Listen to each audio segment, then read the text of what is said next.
15 বছরে পা দিল এটিএন নিউজ।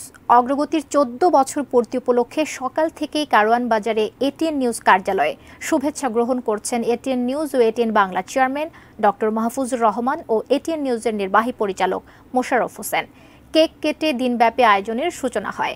অনুষ্ঠানে স্বরাষ্ট্রমন্ত্রী আসাদুজ্জামান খান কামাল বলেন, বস্তুনিষ্ঠ সংবাদ ও পিছিয়ে পড়া জনগোষ্ঠীর খবর প্রচারের মাধ্যমে দেশের উন্নতিতে অবদান রাখছে এটিএন নিউজ। মুক্তিযুদ্ধের চেতনা ধারণ করে এগিয়ে যাবে চ্যানেলটি, প্রত্যাশা করেন প্রবাসী কল্যাণ প্রতিমন্ত্রী শফিকুর রহমান চৌধুরী। অনুষ্ঠানে এটিএন নিউজ ও ATN Bangla chairman doctor Mahfuzur Rahman বলেন, দেশের ক্ষতি হয়, অরাজকতা সৃষ্টি হয় এমন কোনো সংবাদ প্রচার করে না এটিএন নিউজ, যা সব গণমাধ্যমেরই করা উচিত। অনুষ্ঠানে আসা অতিথিরা শুভকামনা জানাচ্ছেন এটিএন নিউজকে।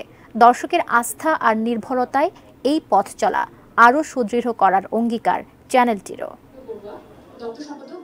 বাংলাদেশের মুক্তিযুদ্ধের সপক্ষের শক্তিকে আপনারা মুক্তিযুদ্ধের সপক্ষের ইতিহাস তুলে ধরবেন এবং বস্তুনিষ্ঠ সংবাদ পরিবেশন করে আসছেন, ভবিষ্যতেও করবেন এবং বাংলাদেশের উন্নয়ন অগ্রগতির নিউজগুলো আপনারা পরিবেশন করবেন।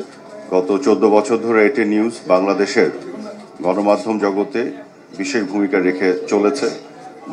বাংলাদেশের মুক্তিযুদ্ধের চেতনা বাস্তবায়নের ক্ষেত্রে এবং গণমাধ্যমের স্বাধীনতাকে আরও শক্তিশালী করার ক্ষেত্রে রেসপন্সিবল জার্নালিজমের জায়গা থেকে এটি নিউজের বিশাল ভূমিকা আছে।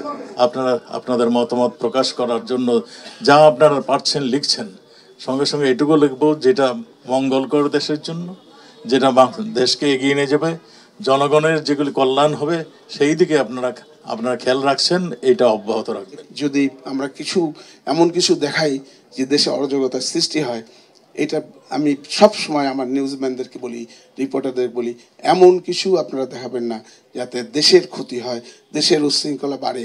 কারণ আপনারা কিছুদিন আগে দেখছেন ওই যে একটা কোরআন শরীফ পড়ার ব্যাপার নিয়ে, মন্দিরের যে এটা নিয়ে কতখানি কেলেঙ্কারি একটা হয়ে গেল। মিডিয়া এমনভাবে ফলো করলো, করাতে কি হলো, মানে দেশের মানে হিন্দু মুসলিমের মধ্যে একটা বিভেদ সৃষ্টি করলো।